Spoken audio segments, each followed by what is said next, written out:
1997 October 16 Bangalore ആശ്രമം ജ്ഞാനദളം 123.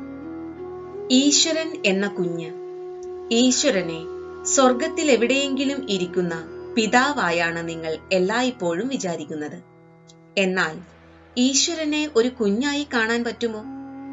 ഈശ്വരനെ പിതാവായി കാണുമ്പോൾ നിങ്ങൾക്ക് അദ്ദേഹത്തിൽ നിന്ന് ആവശ്യപ്പെടാനോ എടുക്കാനോ തോന്നും.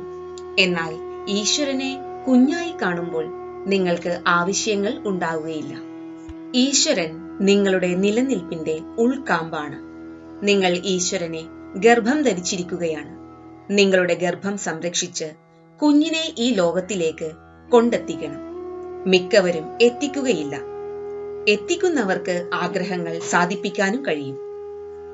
നിങ്ങൾ വയസ്സായി മരിക്കുന്നതുവരെ നിങ്ങളോടൊട്ടിക്കിടക്കുന്ന കുഞ്ഞിനെ പോലെ ഈശ്വരൻ നിങ്ങളുടെ കുഞ്ഞാണ്.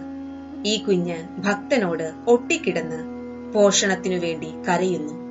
സാധന, സത്സംഗ്, സേവ എന്നിവയാണ് പോഷണങ്ങൾ.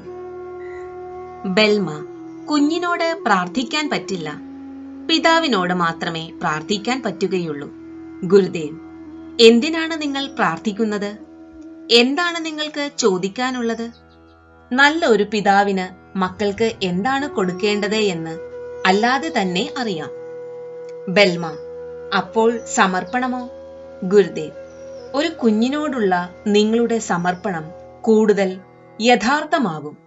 കാരണം അവിടെ ആവശ്യപ്പെടൽ ഇല്ല. നിങ്ങളുടെ ഈശ്വരനെ സംരക്ഷിക്കൂ. നിരീശ്വരവാദികൾ ഓരോ കോണുകളിലും പതുങ്ങിയിരിക്കുകയാണ്. സംശയങ്ങൾ, വിശ്വാസമില്ലായ്മ, അജ്ഞത എന്നിവ നിങ്ങളുടെ മനസ്സിലെ നിരീശ്വരവാദികളാണ്. അതുകൊണ്ട് സൂക്ഷിക്കുകയാണ് നല്ലത്. ജയ് ഗുരുദേവ്.